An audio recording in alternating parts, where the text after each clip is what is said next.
Welcome to our deep dive into Zen. Zen. We're going to explore enlightenment Oh, yeah. and how it's attained. And we'll be looking at Osho's book, This Talks on Zen Stories. Interesting. Right from the start, you'll notice that Zen, it doesn't play by the usual spiritual rules. Right. It throws out a lot of what we think Yeah. we know about finding truth and emphasizes What? direct experience over knowledge. Zen is fascinating. Yes. It flicks the script. Okay. Instead of saying we need to gain more knowledge, Uh-huh. Osho says not knowing is the way. That seems a little counterintuitive at first. It is. How can not knowing lead to enlightenment? Yeah. We're supposed to learn and accumulate wisdom. That's where Zen throws us a curveball. Okay. Osho contrasts two paths in his book. Hmm. Self-cultivation, which he sees as misguided, Oh. and enlightenment, Right. the true path. Okay. He argues that what we see as self-improvement Yeah. can easily turn into ego cultivation. So it's not about genuine transformation. Right. It's more about kind of looking the part. Exactly. About appearances. Oh, It's yeah. like those Jaina monks Oh, yeah. lying on beds of thorns. Yeah. They think that's spiritual growth. Yeah. But Osho quotes a Zen master who says, Okay. self-cultivation is the greatest hindrance on the path. Oh, wow. Wow. I'm starting to see why he calls self-cultivation the wrong approach. Yeah. It's like becoming a better musician by Right. damaging your hearing Yeah. makes no sense. Doesn't make sense. If self-cultivation isn't the way, Right. then how does Zen approach enlightenment?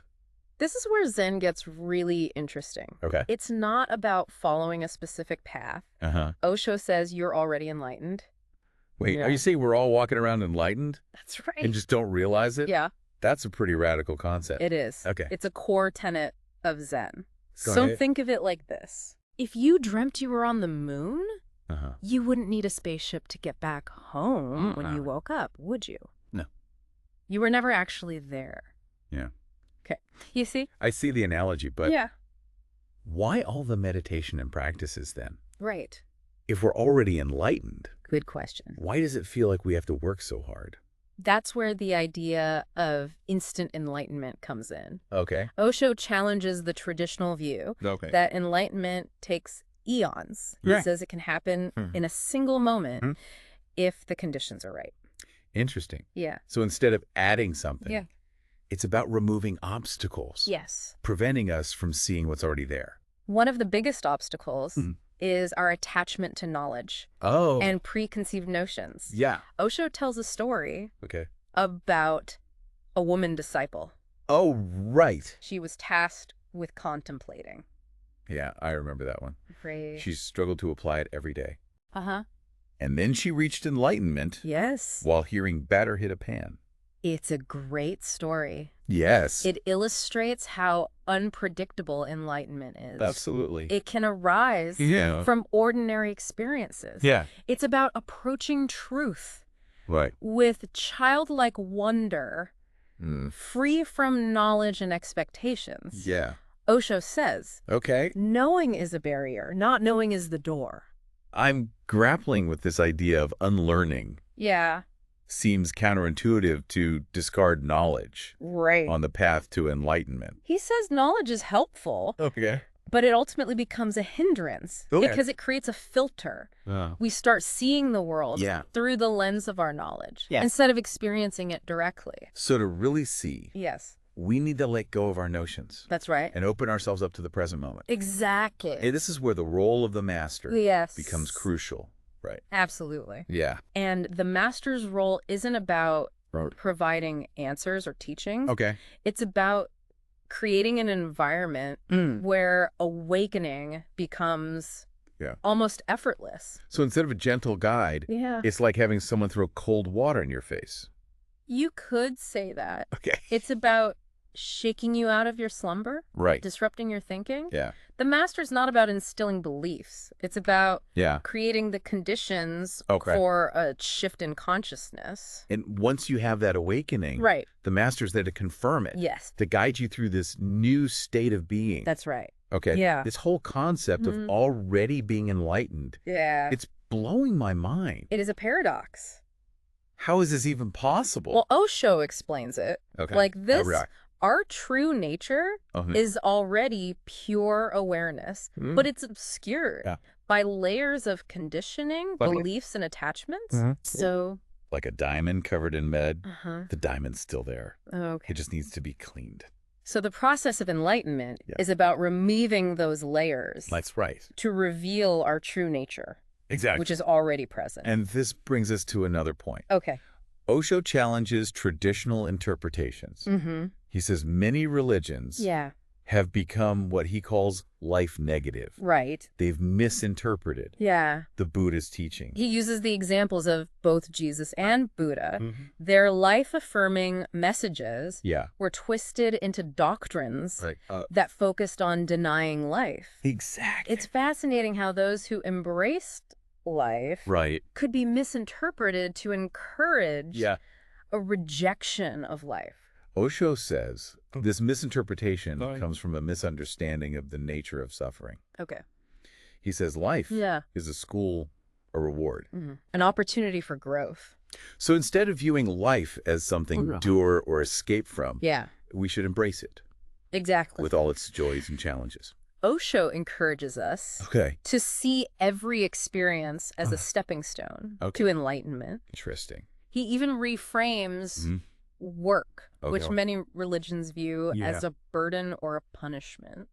He has a pretty radical perspective. Yes, he does. Most traditions encourage renunciation. Detachment from Yeah. worldly pursuits. Osho challenges that he Okay. says work can be a spiritual and creative act. Okay. The key Yeah. is to find work that aligns with your heart. So it's about pursuing your true calling Yes. rather than just doing what's Yeah. expected. And this resonates with that story about the surgeon Oh, right. who had to give up dancing. It makes you think about the Mhm. potential for regret. Yeah. When we chase external validation. Powerful reminder Yeah. that fulfillment comes from Ah. aligning our actions Okay. with our passions. Connecting this back Right. to the bigger picture. Hmm. What does all this mean Okay. for our everyday lives? Well, If enlightenment is available now, right. how do we access it? One of the most powerful takeaways Okay. is that enlightenment Uh-huh. isn't a distant goal. Right. It's available Yeah. right now Okay. if we can only learn to see it. So it's about waking up Yes. from this dream of our conditioning That's it. and becoming present. To the reality that's unfolding. That reminds me of not knowing. Right. So instead of trying to figure it all out, Yeah, we should experience life that's right. directly through our senses. Like rediscovering the world Yeah. with childlike wonder. And that's something Yeah. Osho emphasizes.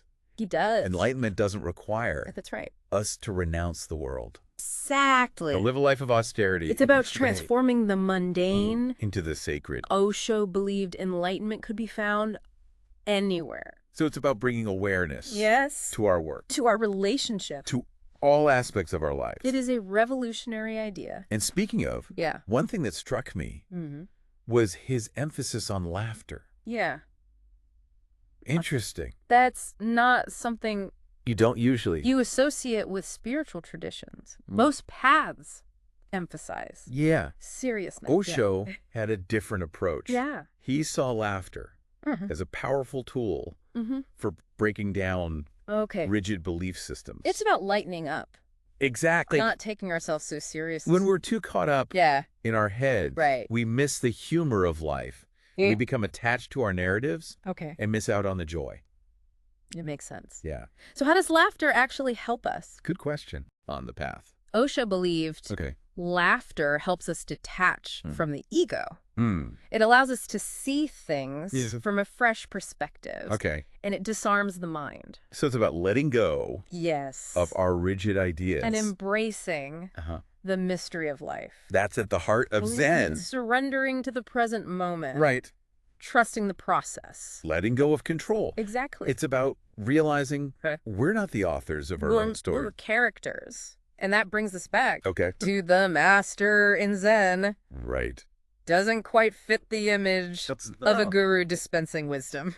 Osho's approach was provocative, Uh-huh. even confrontational, It's almost like he's trying to offend their egos.